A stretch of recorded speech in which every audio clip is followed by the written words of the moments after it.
Thanks for tuning in, everybody. I'm Dane. And I'm Marcus, and this is The Cop and the Con. The purpose of this podcast is to help bridge the gap between cops and convicts. We discuss national news, current events, and everything in between. So, tune in, and thank you. Let's get started. Okay. Welcome. Thank you for coming or tuning in. I'm Dane. This is my brother Marcus, brother from another mother. We come from two separate backgrounds, but we've come together to form a really close relationship from both sides of the fence. And what I mean when I say that is I'm in law enforcement and... I am not.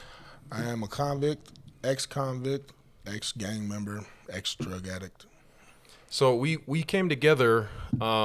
We've known each other for over 15 years now. Yes. Well, it's 2024 now, so going on 16 years. Yeah. And I actually met Marcus down at the Utah State Prison. In the prison. I was a correctional officer.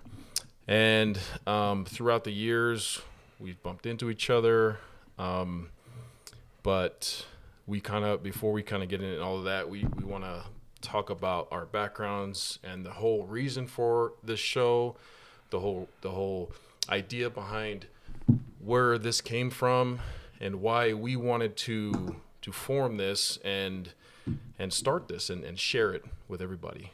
Yeah. So we'll kind of talk about our backgrounds real quick, and we want to talk about Marcus's first, just so everybody is aware of not necessarily our credentials necessarily, but just a little history, our experiences and what we've been through to kind of give us the credibility to speak on behalf of the side of the fence that we represent, that essentially we pertain to, or that we can speak from. Yeah. So, well, thanks, Dane. I'm Marcus. I have a long standing in the street. Gangbanger since 10 years old, drug addict most of my teen years, all the way through. I'm in my 40s now. So over 30 years. Well over 30 years. Well, no. I think because I've been sober about 8 years now. So this May will be 8 years. So over 20 years. Yeah. And almost a decade of being solid. Yeah. And then 15 years in prison, off and on, but 15 years, 14 years out of 15 years in prison. Come from a single-parent childhood, single-parent household, I should say. Mom, dad? Just mom. Dad was one of the bust a nut and cut, leave me there, you know what I mean? I didn't meet him till later on in life. Have an older sister, 10 years difference, so she was there when I was a little kid, but when she was old enough to be out of the house, she was out of the house. Yeah, she did her own thing. So by that time, that's kind of when you're left on your own by yourself a lot. Yeah. So about 10 years old, no male role models at the house, or at least no positive role models. Well, I mean, I did have one. I can't say I didn't. Your uncle, my uncle, right? But he was, here and there. And that was a short period of time, right? Well, different stints. Sure. When my mom, she couldn't handle it, I'd go stay with my aunt and my uncle, right? And they were straight and narrow.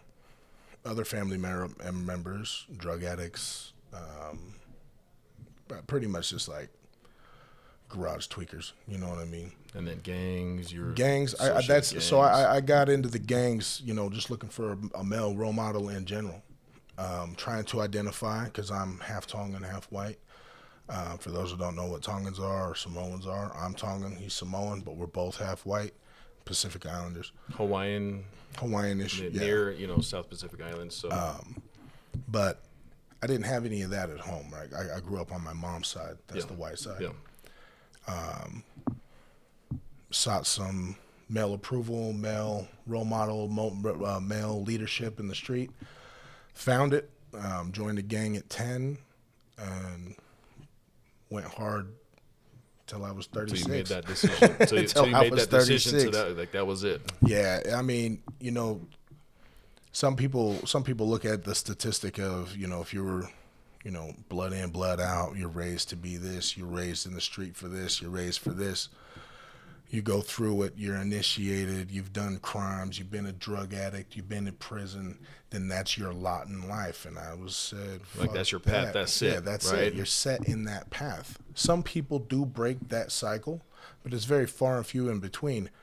I'm and just you one did. one of the few people that have done that. And for me, I mean, I did a stint as a parole officer for a few years.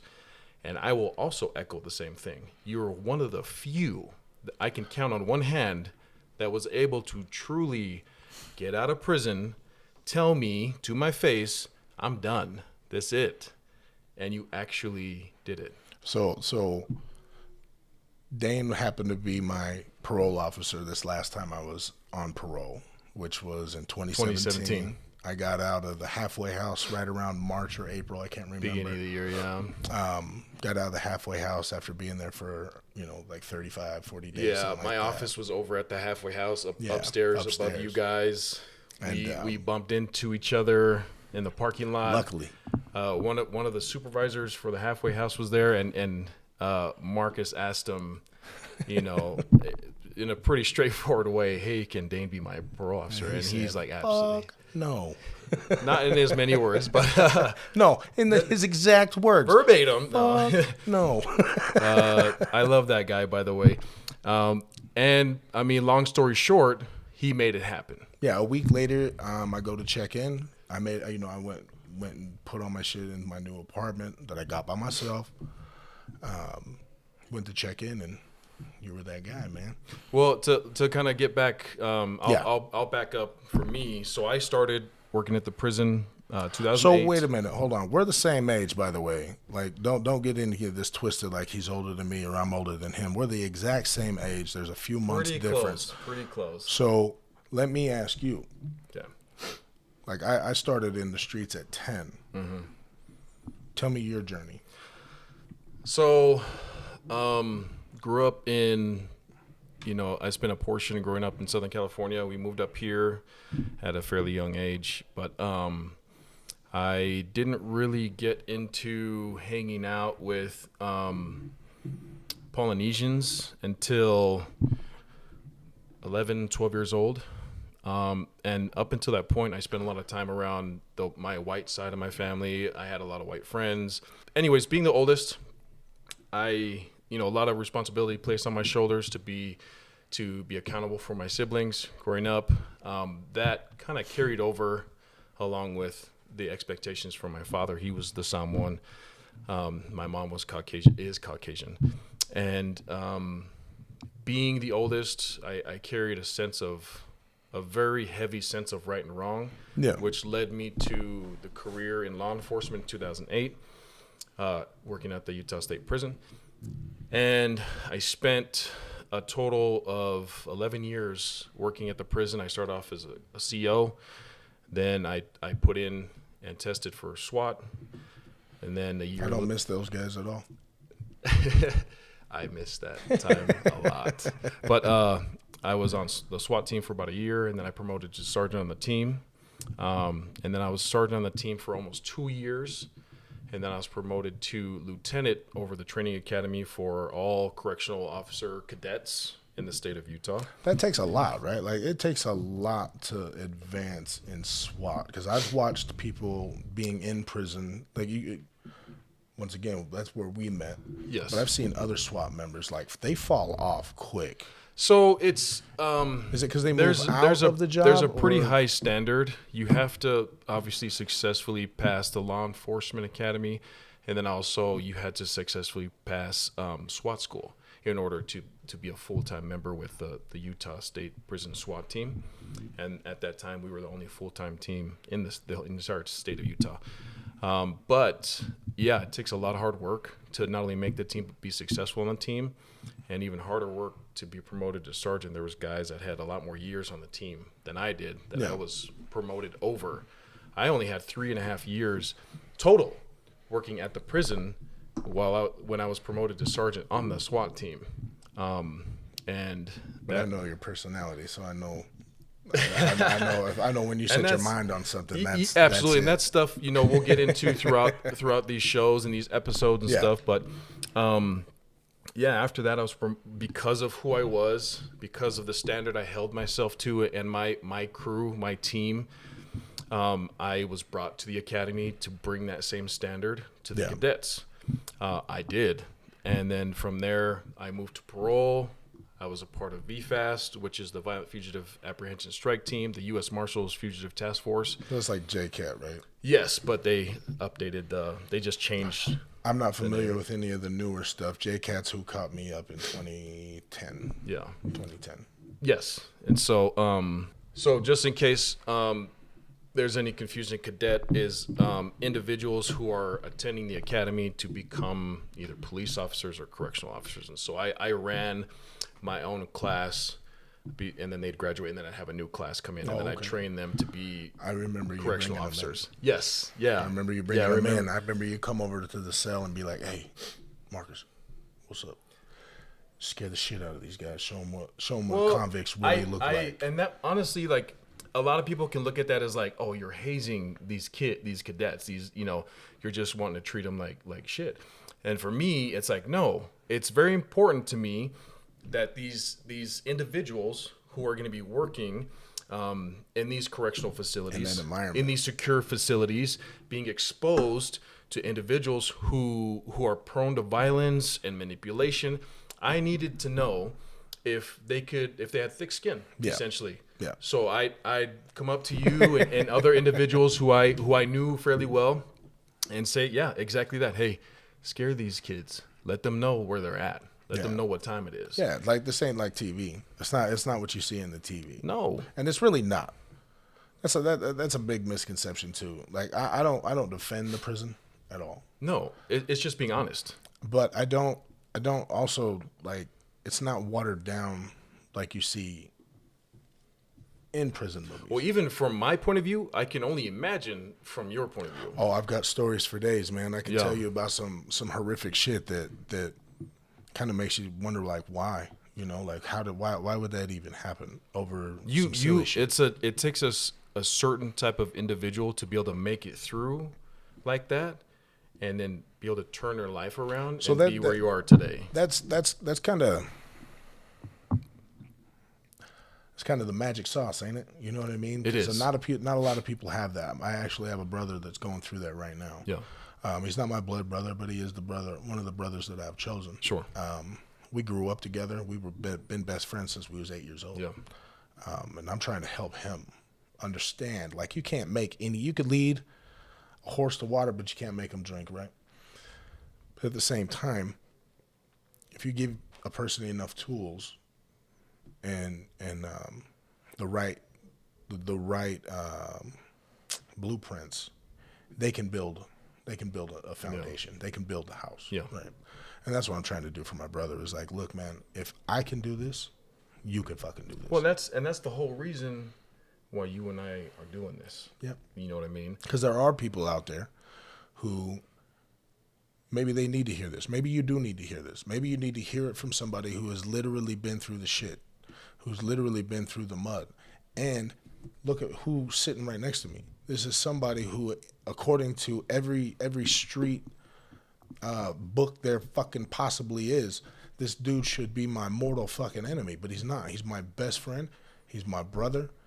And I can't thank this man enough for what he has given my life. Now, don't get that fucking twisted. I ain't never told on a motherfucker a day in my life. I've never got on the stand. I've never checked in. I've never had to do any of those things. I did my time like a fucking man, and I got out on my own.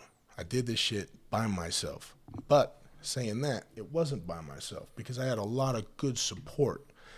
I never looked at him like this dude had his thumb over me. At the same time, people can look at me of like, how can you call an ex-convict, a felon, a violent felon, your brother, someone who's been in and out of the system since he was 10 years old? I'm wondering that same shit. Well, I'll tell you why.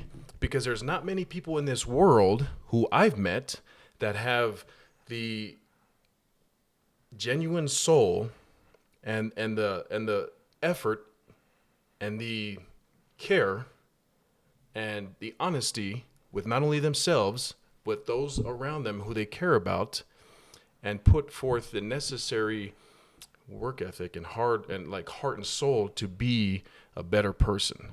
Like, I've always liked you, I know, Marcus, like since we met, but it wasn't until you and I worked together on parole, and I didn't pull any strings for him at all. Just so anybody knows, I held Marcus to the same standard that I held all my other parolees. And I also did things for Marcus that I did for every other parolee that I had. Yeah. The difference between him and maybe one or two other guys is that Marcus did everything before I even had to ask him. He held himself to such a higher standard that when he slipped from his own standard, he called me, not freaking out, but stressing out a little bit, that like, hey, I'm messing up. Like, I'm going to be sent back to prison. 100%. But I would have to reassure Marcus that, no, dude, like, you're doing so good that you're above and beyond where you should be right now. He talked about leading a horse to water. Marcus found the water by himself and drank the water by himself. I didn't have to lead him anywhere. The fear was real, though. You got to remember, I've failed miserably every other time I'd been on parole, right? As soon as something went wrong, I'd go on the run. Yeah. As soon as anything went wrong, I would go on the run. Yeah. This time, if anything felt wrong, I was calling you. Yeah. Before I would go on the run, because that was part of the change, right? All I felt, honestly, was that I was your sounding board. You were, man. You know what I'm saying? Nah, man, because I didn't have to ask you to do anything. He would check in. He would come to the office to do his weekly check-ins by himself. Sometimes he'd come in on his way home from work just to make sure he was on top of his stuff. He got all his programming done. He paid all his fines. He did everything. He was clean the whole time. He's been clean this entire time since parole, 2017. So going on 7 years. Oh, no, that's just on the streets. I've been sober. Yeah, just on the streets. I cleaned up in prison. Now in prison, you get, several months before that. Yeah, a year and a half prior. Yeah, so this I can't help but have a love and appreciation for Marcus and someone like you, because I have not met very many people like you. Because there's not many people like me. And that's the reason why we're doing this. I can say that with authority and good faith, because this isn't something that anybody can just do, but yet it is something that everybody can do. Well, and the one thing I really want people to understand from this show is that, yes, I am a law enforcement, but that's my job. That's not who I am. Still and law enforcement. You have a criminal history. That's something you did, but that's not who you are, especially not anymore. You know what I mean? Like that, you've broken that mold. You were in gangs, you substance abuse. Just you name it, stealing, crimes.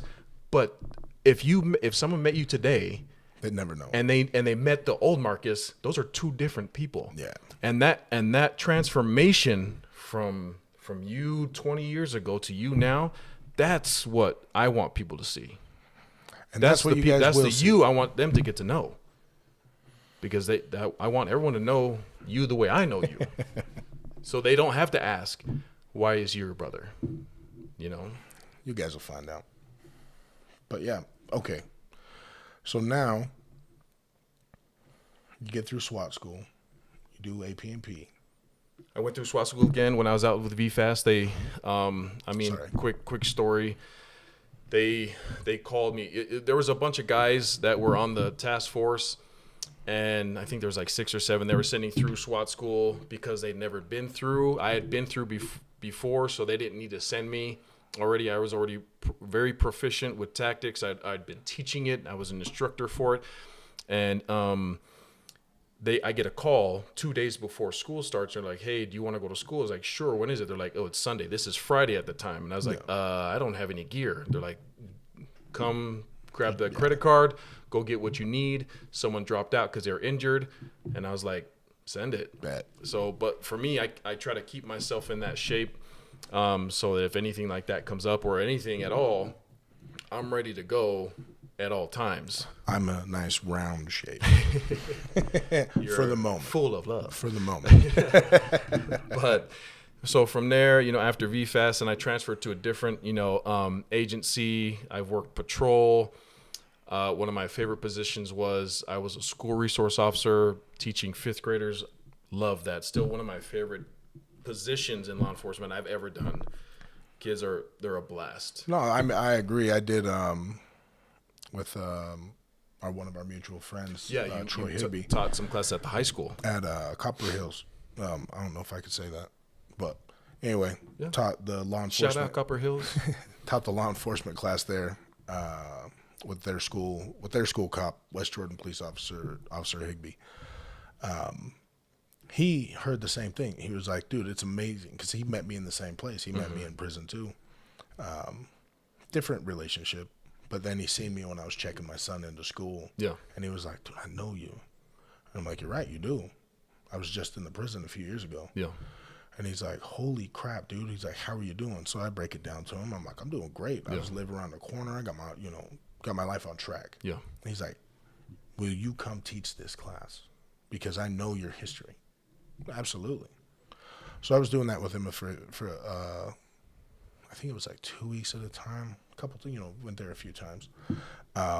He's moved on since. There's a new school officer there, but since I got this new position. But you got a taste of dude, and I love it. I love it. To me, it's not about reaching everybody that listens. Well, it's about if I can reach that one person, absolutely, that one kid that is like, man, that maybe this life isn't it. Well, and I think you really realized something I already knew, how profound your transformation really is. Yeah. And for them to see you all tatted up, coming in, big tonguing, gangbanger, ex-gangbanger, you know what I mean? Like, well, for somebody who's gone through it, it doesn't seem like it's much. And you tell me this constantly. It's like, it's a huge deal. For someone who's gone through it, it doesn't seem like it's that much. It just seemed like Wednesday, right? But I had to really think about that after our last talk. That, yeah, man, it really is a big deal. That is the big factor of how did you do it? It's a complete 180 lifestyle change. You know what I mean? From this side of the fence to this side of the fence, to where you're hiding and running from cops to you're thanking them for their service.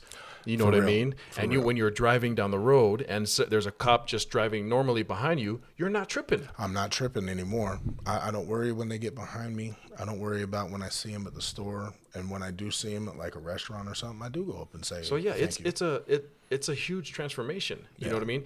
And not everyone is in your situation, but I feel like anyone can listen to your story and pick and choose parts of what you've done that worked for you and apply it to their life to change things that they want to change. Yeah.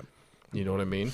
Because that's and I had the privilege of viewing your transformation with a front row seat. And the history. Absolutely.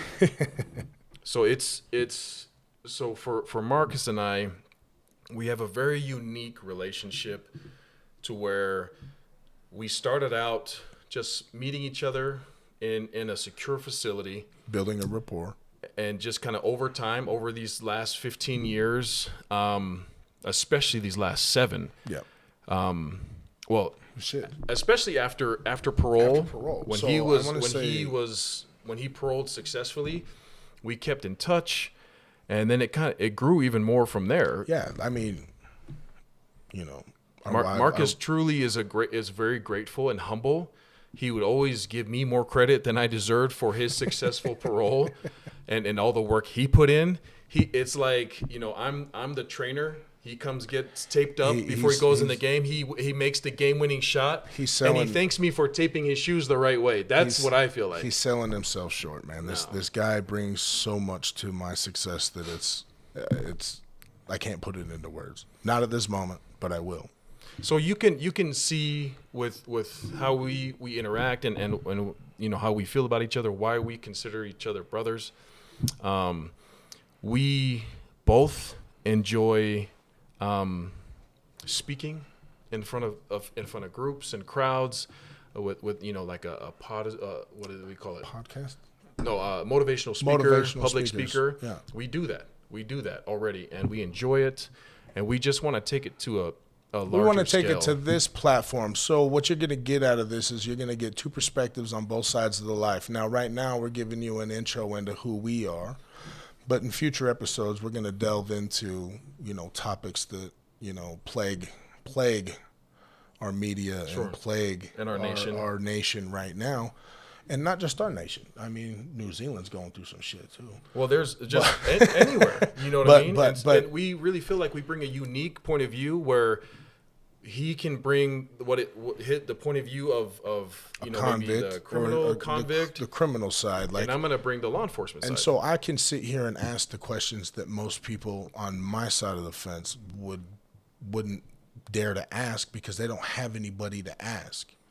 And vice versa. Yes. He can ask those questions from somebody who his peers, they not saying they all look down on us, but you know what I'm saying. But that's what's unique about our relationship is we know we can ask these questions to each other and we know a real answer. We're not here to offend. There's no ill will behind it. There's no hidden agenda. When I'm asking you from this, realm, this law enforcement side of the realm, I'm your brother. Yeah. But it's just questions everybody wants to know. And I'm sure it's the same thing on your side. Yeah. You're representing that side. And that's kind of why we talked about our histories, to just explain to everybody the credibility we have in order to be able to speak for the respective sides. Yep. But we can have these conversations. Marcus can explain why maybe that that side feels this way, yes, and I can try and explain why law enforcement does certain things, and vice versa. And we're just hoping that. So this all came about because of me calling him, asking him questions that pressing minds needed to know. Sure. Right. So now we can put it all on tape. We can get it out to the masses, and overall, if any of this touches and reaches any of you to where you don't want to be a part of the problem and want to become part of the solution, then please follow us. Well, yeah, we're just hoping to have people open their minds, to at least listen to other perspectives.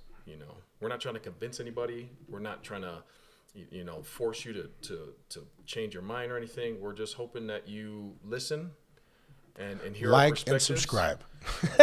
I've been waiting to say that all day. Like and subscribe. Hit the bell for notifications. Is that what they say? Is that what they say? Hey guys, thanks guys. I just hear all my kids on their YouTube channels. They're like, That's funny.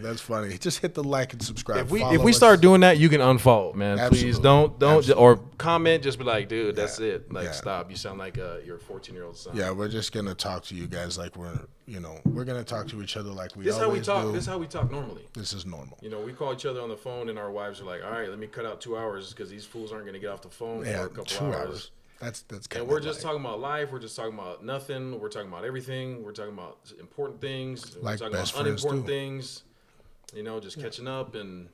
But we really feel like we're so full of ourselves. We think everyone can benefit from our conversation. But tune in and get a dose. But we really do hope you can benefit from our conversations in this podcast. We're really excited to start this.